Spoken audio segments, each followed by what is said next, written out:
मेरा final year का student मैं एमबीए जब मार्केटिंग मैनेजमेंट का मेरा क्लास था जब मैं फाइनल ईयर में था 98 के अंदर, तो उसमें 8-9 छुट्टी थी साला। बच्चे खुश थे। मैंने कहा बर्बाद हो गए हम। तो उसने बोला 9 छुट्टी अच्छे से पढ़ेंगे। मैंने कहा कोई पढ़ाई नहीं होगी, क्योंकि 9 दिन जब मुझसे किसी ने बोला कब, तो हमने बोला अभी तो दिन है, अभी तो दिन है, अभी तो दिन है। मुझे आज भी याद है कि आखिरी दिन में कोई किताब को टच नहीं किया, लास्ट दिन तक तो किताब ही बाय नहीं करी, आखिरी दिन किताब खरीद के लाया मैं। मुझे आज भी याद है मार्केटिंग मैनेजमेंट का मेरा एग्जाम था नेक्स्ट अगले दिन का, और मैं उस दिन किताब लेके आया कि अब तो एक ही दिन रह गया है। हम लोग दोस्त बना के चौकड़ी बना के पढ़ते थे। आप लोगों को याद होगा जब एक घर किसी एक लौंडे के घर रहते थे सब, याद है आपको? टट्टू ना पढ़ते थे वहां पे, पढ़ाई के अलावा सारे काम होते थे वहां पे। डिटेल में समझाने का मत बोलना मेरे को। वो बुक बाय करके आए हम। तो 4 दोस्तों की हमारी चौकड़ी थी। नाम नहीं बताना चाहता, रिकॉर्ड हो रहा है, कल यूट्यूब पे जाएगा तो पीटेंगे मेरे को पकड़ के कि घर की बातें बाहर बताता है।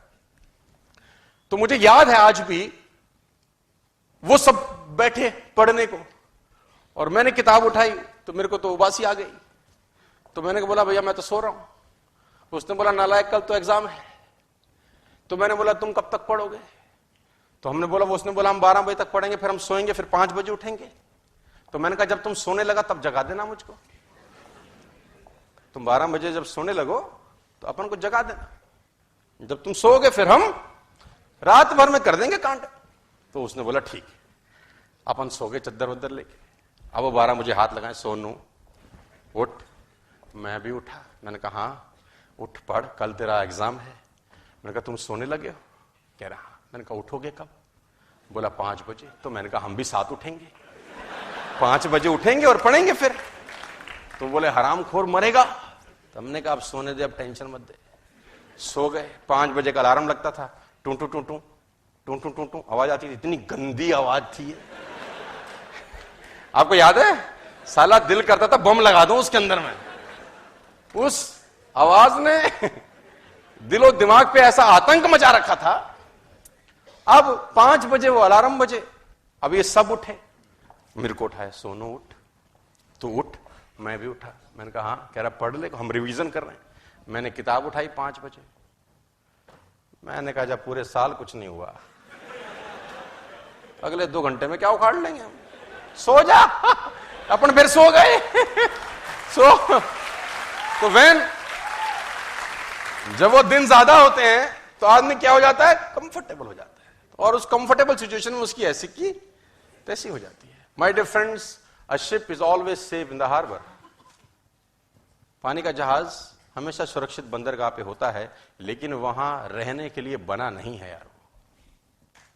पानी का जहाज बंदरगाह पे ही सुरक्षित होता है, दुनिया कहती है, लेकिन वहां रहने के लिए बना नहीं है। रहने के लिए कहां बना है?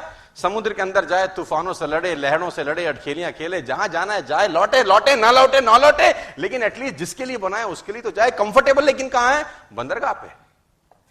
उड़ने वाला जहाज कहां ज्यादा सुरक्षित है? एयरपोर्ट पे। कोई तकलीफ नहीं है। जेट एयरवेज की खड़े हैं, मैं देखता हूं, कोई तकलीफ नहीं है साला। लेकिन क्या वहां रहने के लिए बने थे क्या यार? हां जी। वो आसपास की एयरलाइन जाती होंगी तो मुंह चढ़ाते होंगे उसको साले को, हम फिर गए, तू साले यहीं रहे। तो बहुत सारे लोग ऐसे हैं जो आपकी सामने से टेक ऑफ कर जाएंगे, आप अगर एयरपोर्ट से उड़े नहीं तो यार। तो टाइम है आपका कंफर्टेबल सिचुएशंस को छोड़ देने का और आगे बढ़ जाने का। मेरी आपसे बड़ी सिंपल सी गुजारिश है, जो मैं आपको 11 कमांडमेंट्स बताना चाहता हूं। उसमें पहला कमांडमेंट यह है कि कोई आदमी आपकी जिंदगी नहीं बदलेगा आपके अलावा।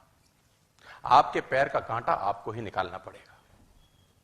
इस दुनिया में किसी को तकलीफ नहीं है तुम पे पैसे हो कि ना हो, तकलीफ सिर्फ तुमको ही होगी, और वो तब होगी जब आप कंफर्टेबल लेवल को तुरंत आज ही। बात समझ में आ रही है तो बोलो हाँ। टुडे आपको कसम खानी है सर कि कंफर्टेबल सिचुएशंस को जितनी जल्दी हो जाए उसको त्याग कर दीजिए आज यार। कंफर्टेबल मत रहिए जिंदगी में, अनकंफर्टेबल रहिए। मैं बार बार बोलता हूं with all the respect and regard, झुग्गी झोंपड़ी के बच्चों को कभी निमोनिया नहीं होता यार।